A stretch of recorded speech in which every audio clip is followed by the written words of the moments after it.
The second transfer portal wave is going to hit here pretty soon. May 1st through 15th is the next opportunity for players to jump into the transfer portal. Now, if players are currently in the transfer portal, they can commit whenever. Green light, shoot or shoot from beyond the arc. Wherever you want to pull up from, you can commit right now. However, with that being said, there is going to be some players of elite caliber that decide after spring practice they want to look elsewhere to take their talents. So I got on the phone, talked to some college coaches that I trust, and just picked their brain because this is still pretty new, right? Like we're not too far into this whole portal era, much less the window of portaling era.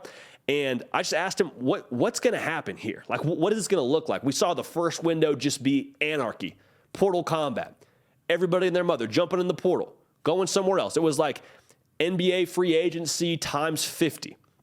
What can we expect from the next wave that's going to hit here? Now it's shorter. The next wave that's going to hit here pretty soon is a shorter window, right around 2 weeks. I mean, it is 2 weeks actually, exactly. And the first thing that I was told was there's going to be less volume. So you were watching the ticker and it was this person's in the portal, that person's in the portal. Their college roommates in the portal, your college roommates in the portal. There's going to be less volume because everyone who was going to transfer, the majority of people that were going to transfer, rather, based on what happened during the season, have already done that.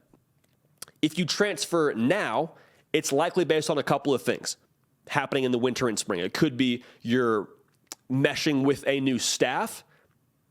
You thought it was going to be a fit. Turns out you don't love your position coach. You don't love the way the new program is heading. You don't see yourself playing. Maybe the reps come out in the spring and it's like, hey, man, I was a starter for the last staff. I was a starter last year. We got this stud freshman that came in. He's taking reps with the ones. I'm not a fortune teller, but I can see the writing on the wall. I want to go somewhere else where I can play. Now, the other thing that I would make sure we say is it's going to be a seller's market. It's going to be a much more lower supply, so demand goes through the roof. More on that in just 1 second. If you're not yet subscribed, got you covered. College football, a year-round sport. We are blessed and fortunate to cover it accordingly. This is a community that y'all have helped us put together, and it is y'all's show. Everything you know and love about this beautiful sport. We do it here every single day, live on Tuesdays, as we are right now. Also live on Thursdays, 1 Central, 2 Eastern. Make sure you're locked in with us. Nick Break, Lifting Heavy, this is your show. If you also are not yet following me on Instagram or on Twitter, would love to hear from you. Those are great mediums for us. When we're off the air, when we don't got content rolling for you, we get to hear from you there. So we appreciate you in advance for that. Going back to the transfer portal, it is a seller's market. Supply and demand. Basic economics, right? As demand increases and supply decreases, that price point is going to go up a little bit. Meaning, for offensive linemen especially, there's going to be less of them in the portal. There's going to be a lot of folks out there where they need to either build depth or, heck, they need to accumulate just bodies in general. They need to get a starting five. Offensive linemen will be like gold in the transfer portal.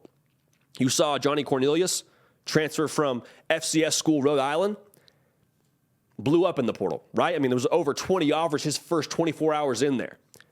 It's going to be a version of that, I think, in this next wave as well. A lot of names that maybe you hadn't heard of before. They're going to pop on the radar, and your favorite team may, in fact, want them because of that supply and demand. Doesn't mean they're not still a good player. There's going to be elite talent out there, but just the sheer volume and people getting through spring practice and saying, oh, my gosh, we don't have a left guard that can help us. I thought we had a right tackle that could protect our quarterback. Turns out we don't. We got to go in the portal and fix that ASAP as soon as possible, per Michael Scott. So the seller's market is something to keep an eye on.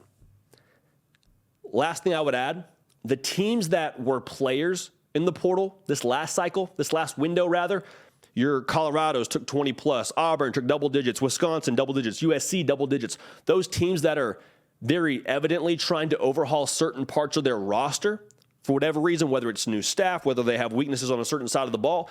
If they were trying to overhaul their roster during the first portal window, I truly believe they will continue to do that in the next portal window. Because if you have issues as a foundation of your house, you can never have too much insurance there. You're saying, well, we had issues with the cement for our house and it just wasn't sturdy. You don't say after you got a little bit more cement, you say, okay, we're good. No, you want to continue to add and shore that up and make that foundation from a talent standpoint on your roster as solid as possible. Because the old foundation wasn't good. USC's defense, they're trying to revamp that in the trenches. Colorado, foundation was 1-11 last year. Wisconsin, new staff. See what I'm saying here? So the teams that were trying to create a new foundation within their roster and trying to add numbers, I truly believe you will continue to see those same programs be on offense in the portal. So the second portal wave is coming. It will be shorter. It will be less volume. There will be a seller's market, but still a lot of players that I believe will be available and that will make an impact on teams heading into the last week of the season, to championship weekend, heck, maybe the college football playoff. So keep an eye on that. Again, May 1st through the 15th is when that window opens. It will be anarchy. I'm sure we'll have some coverage for you here on this On3 YouTube channel, so make sure you're subscribed. But that is what you can expect from the second portal wave that will be coming here post-spring practice. Hey, y'all, thanks so much for watching. Subscribe to the channel here to make sure you don't miss an episode of The Hard Count. Also, be sure to check out other videos on the On3 YouTube channel.